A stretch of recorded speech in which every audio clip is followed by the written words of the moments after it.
ಒಂದು ಸರ್ಕಾರ ರಚನೆ ಆಗ್ತಾ ಇದೆ ಅಂತಂದ್ರೆ ನಂತರ ಬರುವಂತಹ ಪ್ರಶ್ನೆನೇ ಎಷ್ಟು ಸಂಪುಟದಲ್ಲಿ ಸ್ಥಾನಗಳು ಯಾರ್ಯಾರಿಗೆ ಲಭ್ಯ ಆಗುತ್ತೆ ಅಂತ. ಅದರಲ್ಲೂ ಪ್ರಮುಖವಾಗಿ ಕರ್ನಾಟಕಕ್ಕೆ ಮೋದಿ ಸಂಪುಟದಲ್ಲಿ ಎಷ್ಟು ಸ್ಥಾನ ಸಿಗಬಹುದು ಎನ್ನುವ ಕುತೂಹಲ ಸಹಜವಾಗಿದೆ. ಸಂಪುಟದ ರೇಸ್ನಲ್ಲಿ ರಾಜ್ಯದಿಂದ ಯಾರ್ಯಾರಿದ್ದಾರೆ ಹಾಗಿದ್ರೆ ಕರ್ನಾಟಕಕ್ಕೆ 3 ಮಂತ್ರಿ ಸ್ಥಾನ ಸಿಗುವಂತಹ ಸಾಧ್ಯತೆ ಇದೆ. ಮೋದಿ ಸಂಪುಟದಲ್ಲಿ ಈ ಬಾರಿ HDKಗೆ ಮಂತ್ರಿ ಸ್ಥಾನ ಫಿಕ್ಸ್. NDA ಭಾಗವಾಗಿ ಗೆದ್ದು ಬೇಗಿರುವಂತಹ HDK ಈ ಬಾರಿ ಮಂತ್ರಿಗಿರಿ ಗಿಟ್ಟಿಸಿಕೊಳ್ತಾರಾ? ಮಾಜಿ ಸಿಎಂ ಕುಮಾರಸ್ವಾಮಿಗೆ ಹಾಗಿದ್ರೆ ಕೃಷಿ ಖಾತೆ ಸಿಗುತ್ತಾ ಅಂತದೊಂದು ಸಾಧ್ಯತೆಗಳು ಕಂಡು ಬರ್ತಾ ಇದೆ. ಇನ್ನು ಕುಮಾರಸ್ವಾಮಿಯವರ ಜೊತೆಗೆ ಇನ್ಯಾರ್ಯಾರಿಗೆ ರಾಜ್ಯದಿಂದ ಲಕ್ ಒದಗುತ್ತೆ ಅಂತ ನೋಡ್ತಾ ಹೋದ್ರೆ ಬಿಜೆಪಿ ಕೋಟಾದಲ್ಲಿ ಮಂತ್ರಿ ಆಗೋರು ಯಾರು? ಜಾತಿ ಸಮೀಕರಣದಲ್ಲಿ ಯಾರಿಗೆ ಹಾಗಿದ್ರೆ ಜಾಕ್ಪಾಟ್ ಹೊಡಿಬಹುದು? ಯಾರಿಗೆ ಮಂತ್ರಿ ಭಾಗ್ಯ? ಇದು ಇನ್ನೂ ಕೂಡ ಸಸ್ಪೆನ್ಸ್ ಆಗಿದೆ. ಯಾಕಂದ್ರೆ ಕಳೆದ ಬಾರಿಗೂ ಈ ಬಾರಿಗೂ ವ್ಯತ್ಯಾಸಗಳಿವೆ. NDA ಒಕ್ಕೂಟ ಸರ್ಕಾರವನ್ನ ರಚನೆ ಮಾಡ್ತಾ ಇರುವಂತಹ ಹಿನ್ನೆಲೆಯಲ್ಲಿ ಯಾರಿಗೆ ಯಾವ ಸ್ಥಾನ ಅನ್ನೋದನ್ನ ನೋಡ್ಬೇಕಾಗತ್ತೆ. ಯಾಕಂದ್ರೆ NDA ಸದಸ್ಯರಿಗೆಲ್ಲರಿಗೂ ಕೂಡ ಅಲ್ಲಿ ಸಮನಾಗಿ ಅವರ ಬೇಡಿಕೆಗಳನ್ನ ಈಡೇರಿಸುವಂತಹ ಒಂದು ಸವಾಲು ಮೋದಿ ಪಾಲಿಗೆ ಇರುವಂತಹ ಹಿನ್ನೆಲೆಯಲ್ಲಿ ಕಳೆದ ಬಾರಿಯಂತೆ ಖಾತೆಗಳು ಸಿಗುವಂತಹ ಸಾಧ್ಯತೆಗಳು ಕಾಣಿಸ್ತಾ ಇಲ್ಲ. ಆದ್ರೆ JDSಗೆ ಮಾತ್ರ ಬೇಡಿಕೆ ಏನಿದೆ, ಒಂದು ಕ್ಯಾಬಿನೆಟ್ ಖಾತೆ, ಅದು ಕುಮಾರಸ್ವಾಮಿಯವರ ಪಾಲಿಗೆ ಸಿಗುವಂತಹ ಚಾನ್ಸಸ್ ಕಂಡು ಬರ್ತಾ ಇದೆ. ಯಾವ ಖಾತೆ ಸಿಗಬಹುದು ಅಂತ ನೋಡಿದ್ರೆ ಕೃಷಿ ಖಾತೆ ಸಿಗಬಹುದೇನೋ ಎನ್ನುವಂತಹ ಸಾಧ್ಯತೆಗಳು ಈಗ ದಟ್ಟವಾಗಿ ಕೇಳಿ ಬರ್ತಾ ಇದೆ. ಹಾಗೆ ಉಳಿದ NDA ಸದಸ್ಯರು ಕೂಡ ಬಹಳ ದೊಡ್ಡ ಪಟ್ಟಿಗೆನೆ ಇಟ್ಕೊಂಡಿದ್ದಾರೆ. ಬೇಡಿಕೆ ಬಹಳ ದೊಡ್ಡದಿದೆ. ಯಾರ್ಯಾರಿಗೆ ಎಷ್ಟೆಷ್ಟು ಅನ್ನುವಂತಹ ನಿರ್ಣಯಗಳು ಹೇಗಾಗುತ್ತೆ ಅನ್ನೋದು ಕುತೂಹಲ ಮೂಡಿಸ್ತಾ ಇದೆ. ಈ ಬಗ್ಗೆ ಡೀಟೇಲ್ಸ್ ಪಡೆಯೋಣ. ನಮ್ಮ ಪ್ರತಿನಿಧಿ ಆನಂದ್ ಬೈದನಮನೆ ಈಗ ಸಂಪರ್ಕದಲ್ಲಿದ್ದಾರೆ. ಆನಂದ್, ಮೋದಿ ಸರ್ಕಾರ ಮತ್ತೊಮ್ಮೆ 3ನೇ ಬಾರಿ ಹ್ಯಾಟ್ರಿಕ್ ಗೆಲುವಿನೊಂದಿಗೆ ಈಗ ಸರ್ಕಾರ ರಚನೆಗೆ ಎಲ್ಲಾ ಸಿದ್ಧತೆಗಳನ್ನು ನಡೆಸಿರುವಂತಹ ಸಂದರ್ಭದಲ್ಲಿ ಸಹಜವಾಗಿ ಖಾತೆ ಹಂಚಿಕೆ, ಸಂಪುಟಕ್ಕೆ ಸೇರ್ಪಡೆಯಾಗೋರು ಯಾರು, ರಾಜ್ಯದಿಂದ ಎಷ್ಟು ಸ್ಥಾನ, ಈ ಎಲ್ಲಾ ಪ್ರಶ್ನೆಗಳು ಸಹಜವಾಗಿ ಮೂಡುತ್ತೆ. ಆದ್ರೆ ಕಳೆದೆರಡು ಬಾರಿಯ ಮೋದಿ ಸರ್ಕಾರಕ್ಕೂ ಈ ಬಾರಿಗೂ ಬಹಳ ವ್ಯತ್ಯಾಸ ಇದೆ. ಈ ಬಾರಿ NDAದ ಬೆಂಬಲದೊಂದಿಗೆ ಸರ್ಕಾರ ರಚನೆಯಾಗ್ತಾ ಇರುವಂತಹ ಹಿನ್ನೆಲೆಯಲ್ಲಿ ಬೇಡಿಕೆ ಏನೇ ಇದ್ರೂ ಅದರ ಪೂರೈಕೆ ಅಷ್ಟು ಸುಲಭ ಅಲ್ವಾ ರಾಜ್ಯದ ಮಟ್ಟಿಗೆ ಅಂತ?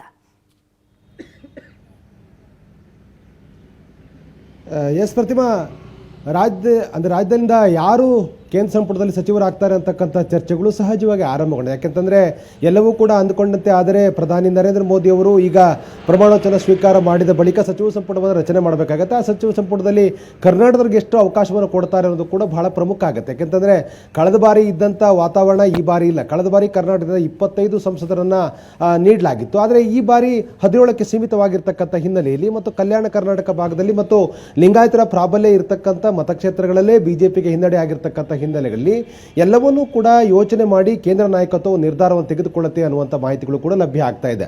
ಆದರೆ ಸಂಘಟನೆ ಲೆಕ್ಕಾಚಾರದಲ್ಲಿ ಮತ್ತು ಕೇಂದ್ರ ಸಚಿವ ಸಂಪುಟದಲ್ಲಿ ಸಕ್ರಿಯವಾಗಿ ಕೆಲಸ ಮಾಡಿರ್ತಕ್ಕಂಥ ಅನುಭವ ಇರುವಂಥ ಪ್ರಹ್ಲಾದ್ ಜೋಶಿ ಅವರಿಗೆ ಅವಕಾಶಗಳು ಮತ್ತೊಮ್ಮೆ ಬರುತ್ತೆ ಅನ್ನುವಂಥ ಮಾಹಿತಿಗಳು ಸಿಗ್ತಾ ಇರುವಂಥದ್ದು. ಹಾಗಾಗಿ ಏನು ಮತ ಎಣಿಕೆ ಫಲಿತಾಂಶಗಳು ಪ್ರಕಟಗೊಳ್ತಿದ್ದ ಹಾಗೆಯೇ ನೇರವಾಗಿ ಅವರನ್ನು ದೆಹಲಿ ಕರೆಸ್ಕೊಳ್ಳಾಯಿತು. ದೆಹಲಿಗೆ ಬಂದಿರತಕ್ಕಂಥ ಪ್ರಹ್ಲಾದ್ ಜೋಶಿ ಅವರು ನಿನ್ನೆ ರಾಷ್ಟ್ರಪತಿಗಳನ್ನು ಭೇಟಿ ಮಾಡುವ ಸಂದರ್ಭದಲ್ಲೂ ಕೂಡ ಅದಕ್ಕೆ ಪ್ಲಾನ್ ಆಫ್ ಆಕ್ಷನ್ಗಳನ್ನು ಮಾಡಿದ್ರು.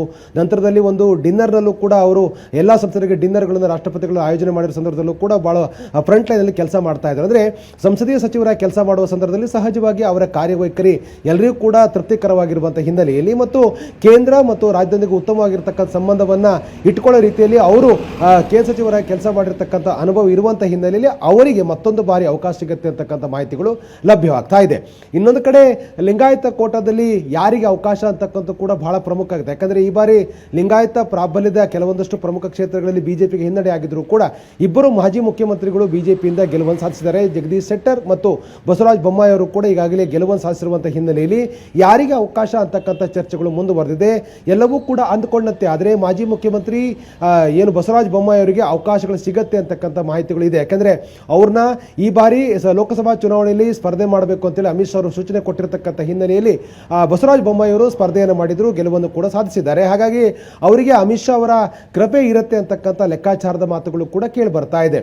ಆದರೆ ಜಗದೀಶ್ ಶೆಟ್ಟರು ಬೆಳಗಾವಿಯಿಂದ ಅಭೂತಪೂರ್ವ ಗೆದ್ದಿದ್ರು ಕೂಡ ಅವರಿಗೆ ಅವಕಾಶ ಸಿಗುವಂಥ ಸಾಧ್ಯತೆಗಳು ಕಡಿಮೆ ಅಂತಕ್ಕಂಥ ಮಾಹಿತಿಗಳಿದೆ. ಯಾಕೆಂದರೆ ಒಂದು ಬಾರಿ ಅಂದರೆ ವಿಧಾನಸಭಾ ಚುನಾವಣೆ ಸಂದರ್ಭದಲ್ಲಿ ಪಕ್ಷಕ್ಕೆ ಹಿನ್ನಡೆ ಮಾಡಿರತಕ್ಕಂಥ ಒಂದು ಕಪ್ಪು ಚುಕ್ಕೆ ಅವರಿಗಿರುವಂಥ ಕಾರಣಕ್ಕಾಗಿ ಸಹಜವಾಗಿ ಅವರು ಸಚಿವ ಸಂಪುಟದಲ್ಲಿ ಇರ್ತಾರೆ ಅನ್ನುವಂಥ ಚರ್ಚೆಗೆ ಎಲ್ಲೋ ಒಂದು ಕಡೆ ಬ್ರೇಕ್ ಬೀಳ್ತಕ್ಕಂಥ ಸಾಧ್ಯತೆಗಳು ಹೆಚ್ಚು ಅನ್ನುವಂಥ ಮಾಹಿತಿಗಳು ಲಭ್ಯ ಆಗ್ತಾ ಇದೆ.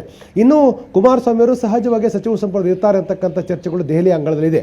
ಯಾಕೆಂದರೆ ಮೈತ್ರಿ ಮಾಡಿಕೊಂಡು ಮೈತ್ರಿ ಆದಂಥ ಕಾರಣಕ್ಕಾಗಿ ತುಮಕೂರು, ಚಿಕ್ಕಬಳ್ಳಾಪುರ, ಮೈಸೂರು ಇಂಥ ಪ್ರಮುಖ ಲೋಕಸಭಾ ಕ್ಷೇತ್ರಗಳಲ್ಲಿ ಬಿಜೆಪಿ ಗೆಲ್ಲಿಗೆ ಪೂರಕವಾದಂಥ ಕೊಡುಗೆ ಕೊಟ್ಟಿರತಕ್ಕಂಥ JDSನ ಒಂದು ಕಾರ್ಯಕರ್ತರ ಶ್ರಮದ ಕಾರಣಕ್ಕಾಗಿ ಮೈತ್ರಿ ಸಕ್ಸಸ್ ಆದಂಥ ಕಾರಣಕ್ಕಾಗಿ ಮತ್ತು 2 ಸ್ಥಾನವನ್ನು JDS ಗೆದ್ದಿರುವಂಥ ಕಾರಣಕ್ಕಾಗಿ ಸಹಜವಾಗಿ ಕುಮಾರಸ್ವಾಮಿ ಅವರು ಸಚಿವ ಸಂಪುಟದಲ್ಲಿ ಇರ್ತಾರೆ ಅಂತಕ್ಕಂಥ ಮಾಹಿತಿಗಳು ಲಭ್ಯ ಆಗ್ತಾ ಇದೆ.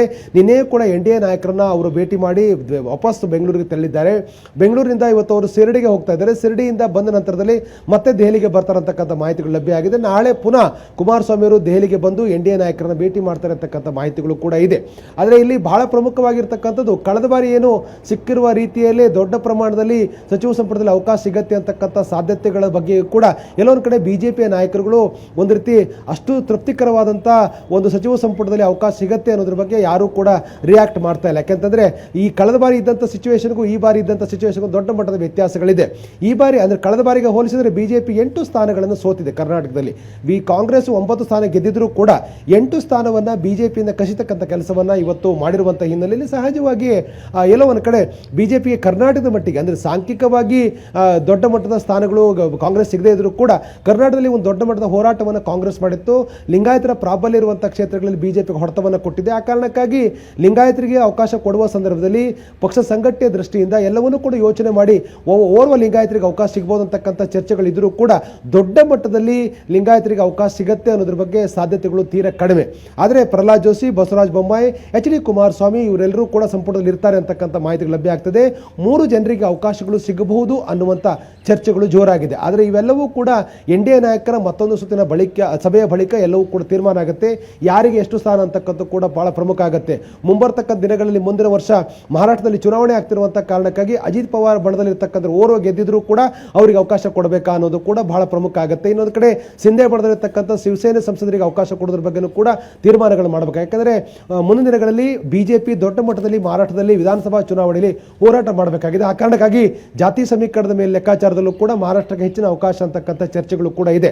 ಇನ್ನು ಮಧ್ಯಪ್ರದೇಶ, ರಾಜಸ್ಥಾನ ಮತ್ತು ಛತ್ತೀಸ್ಗಢ, ಉತ್ತರ ಪ್ರದೇಶ ಎಂಥ ಪ್ರಮುಖ ರಾಜ್ಯಗಳಲ್ಲಿ ಬಿಜೆಪಿ ತೋರಿರ್ತಕ್ಕಂಥ ಸಾಧನೆ ಮತ್ತು ಅಲ್ಲಿರ್ತಕ್ಕಂಥ ಸಂಸ್ಥರ ಲೆಕ್ಕಾಚಾರದಲ್ಲಿ ಹೆಚ್ಚು ಸ್ಥಾನಗಳು ಸಿಗುತ್ತೆ ಅನ್ನುವಂಥ ಮಾಹಿತಿಗಳು ಇದೆ. ಹಾಗಾಗಿ ಕರ್ನಾಟಕ ಈ ಬಾರಿ ಎಷ್ಟು ಸ್ಥಾನ ಅಂತಕ್ಕಂಥ ಚರ್ಚೆಗೆ ಪೂರಕವಾಗಿ ಎಲ್ಲ ವಿದ್ಯಮಾನಗಳನ್ನು ಗಮನಿಸಿದಾಗ 3 ಸ್ಥಾನಗಳಿಗಷ್ಟೇ ಸೀಮಿತವಾದಂಥ ಸಂಪುಟದಲ್ಲಿ ಅವಕಾಶ ಅನ್ನುವಂಥ ಚರ್ಚೆ ಇರುವಂಥದ್ದು. ಎಸ್, ಥ್ಯಾಂಕ್ ಯು ಆನಂದ್ ಬೈದನ್ ಮನೆ ನಿಮ್ಮೆಲ್ಲ ಡೀಟೇಲ್ಸ್ಗೆ. ಒಟ್ಟಿನಲ್ಲಿ ಸಾಕಷ್ಟು ಸವಾಲುಗಳಂತೂ ಇದ್ದೇ ಇದೆ. ಸರ್ಕಾರ ರಚನೆ ಅನ್ನೋದೇ ಬಹಳ ದೊಡ್ಡ ಟಾಸ್ಕ್ ಆಗಿತ್ತು. ಅದನ್ನ ದಾಟಿದ ನಂತರ ಈಗ ಕ್ಯಾಬಿನೆಟ್ ಸವಾಲು ಕೂಡ ಬಹಳ ಜೋರಾಗಿ ಕಂಡು ಬರ್ತಾ ಇದೆ. ರಾಜ್ಯಕ್ಕೆ ಎಷ್ಟು ಸ್ಥಾನ, ಯಾರಿಗೆ ಕೊಡ್ತಾರೆ, ಯಾವ ಮಾನದಂಡ, ಇವೆಲ್ಲದರ ಬಗ್ಗೆ ಚರ್ಚೆ ಆಗ್ತಾ ಇದೆ. ಅದರ ಜೊತೆಗೆ ನರೇಂದ್ರ ಮೋದಿಯ ಮುಂದೆ 10 ಸವಾಲುಗಳಿದೆ. ಈಗ ಇಡುವಂತಹ ಒಂದೊಂದು ಹೆಜ್ಜೆ ಕೂಡ ಬಹಳ ಎಚ್ಚರಿಕೆಯಿಂದ ಇಡಬೇಕು. ಏನೇನು ಸವಾಲುಗಳಿದೆ ಅದರ ಬಗ್ಗೆ ಡೀಟೇಲ್ಸ್ ಕೊಡ್ತೀವಿ. ಒಂದು ಚಿಕ್ಕ ಬ್ರೇಕ್.